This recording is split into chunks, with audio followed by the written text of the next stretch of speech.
What's up, guys? I really don't review like military movies that often. That doesn't mean I don't love great military movies, because I do. You know, like Saving Private Ryan, like Casualties of War. I'm very picky with that type of stuff, though. But my friend Sumneat, he sent me the 4K box set of Apocalypse Now, and just so happens I've never seen Apocalypse Now. I don't know why. It's crazy, but I've always been curious about the movie, and after I've watched it, this is one of the most unique Vietnam films ever made. So anyway, let's review it. Let's get it.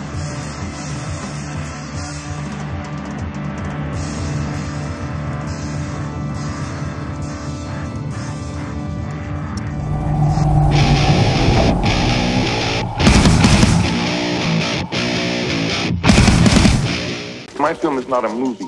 My film is not about Vietnam. C'est pas au sujet du Vietnam. It is Vietnam. C'est le Vietnam. It's what it was really like. It was crazy. Apocalypse Now stars Martin Sheen, Marlon Brando, Robert Duvall, Dennis Hopper, and is directed by Francis Ford Coppola. Is this my first Francis Ford Coppola movie I've ever reviewed? Is this really happening right now? Yeah, I guess it is. So anyway, guys, Apocalypse Now.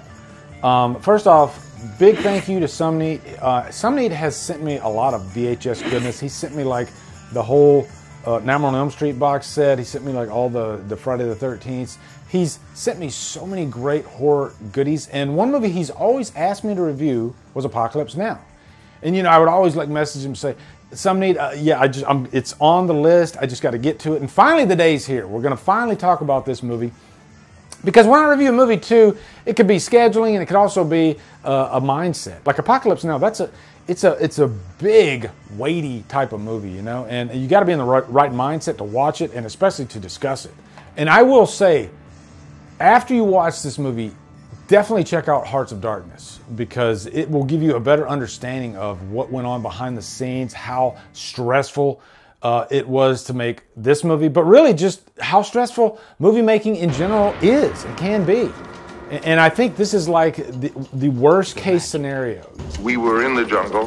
There were too many of us, and little by little we went insane. Just think, there are, you know, probably hundreds of movies that went through this same turmoil that never ended up getting made. You know, they're just lost into the ether.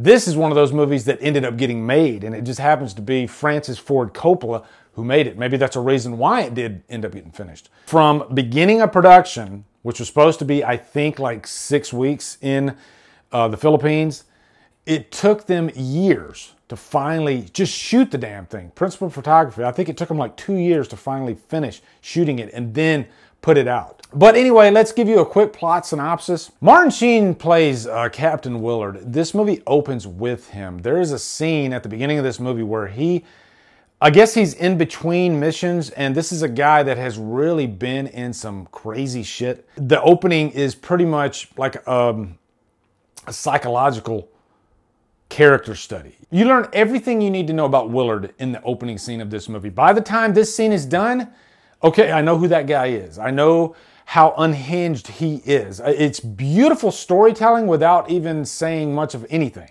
Really, it's a guy in the room by himself, losing his mind. Going behind the scenes, Martin Sheen shot this scene while he was intoxicated. And he was at a moment in his life where he was at like an all-time low. You know, he was an alcoholic. His personal life was in shambles.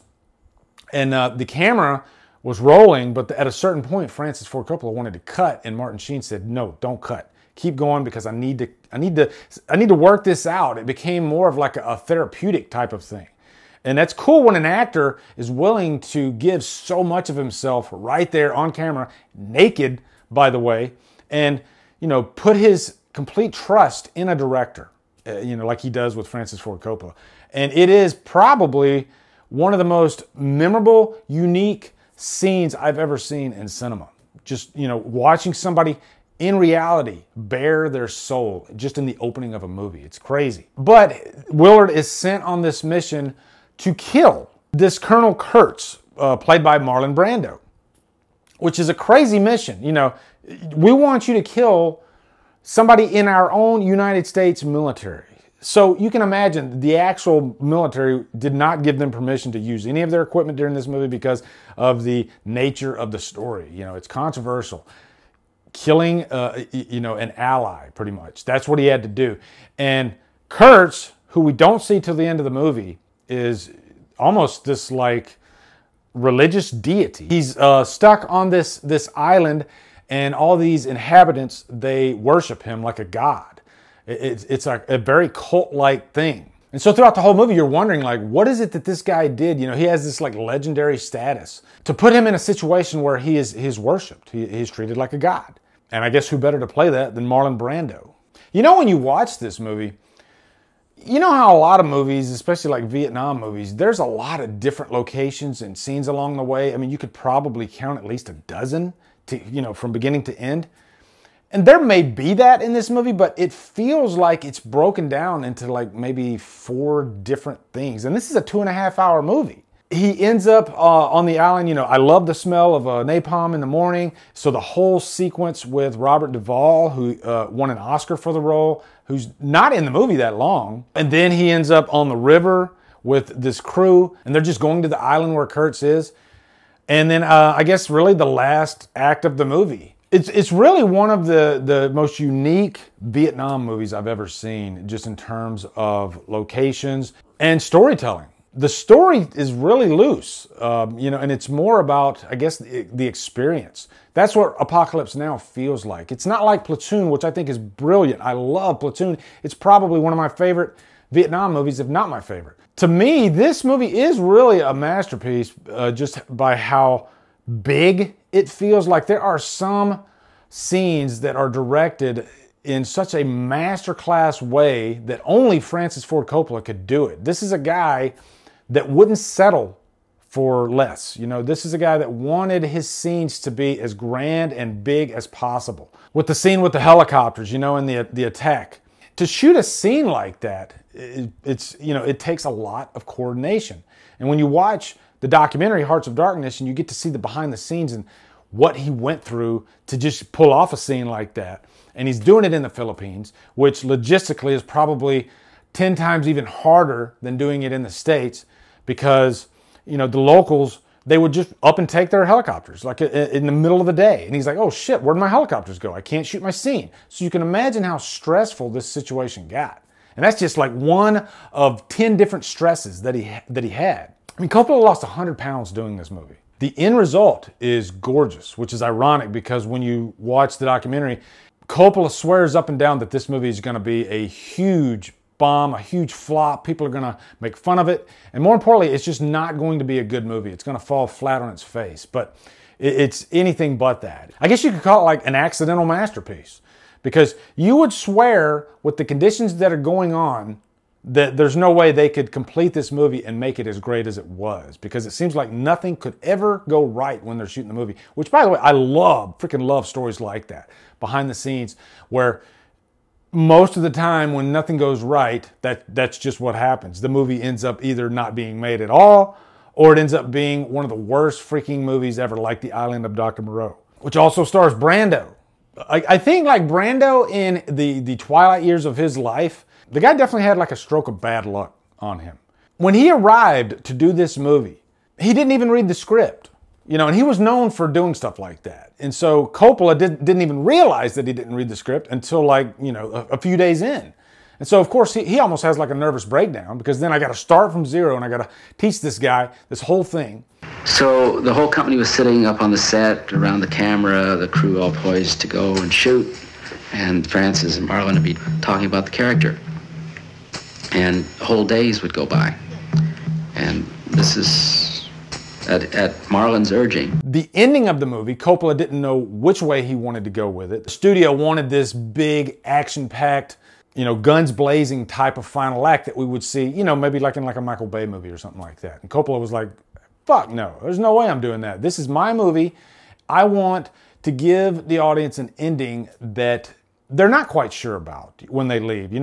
I love endings like that, where it takes you have to process. And this is definitely one of those types of endings where you have to process it. It's not an action-packed ending at all. But Coppola had to, spend days upon days working with Brando to pull out the scene, the performance, and just out of nowhere. This was improvisational acting. That's just how Coppola liked to work. He wasn't one of these directors that, everybody's got to stick to a script.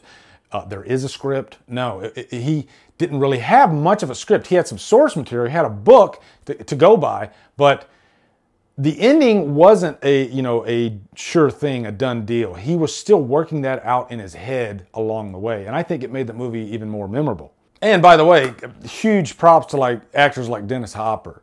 Dennis Hopper is one of the most unique actors to ever grace Hollywood. He's just very eccentric, and I loved his performance in this. Just kind of wacky and out of the blue. He's this photographer who seems a little bit crazy and unhinged, and he fits perfectly with these inhabitants of this island where they're all worshiping Kurtz. And there's only one Dennis Hopper. Nobody else could pull off that role like he did.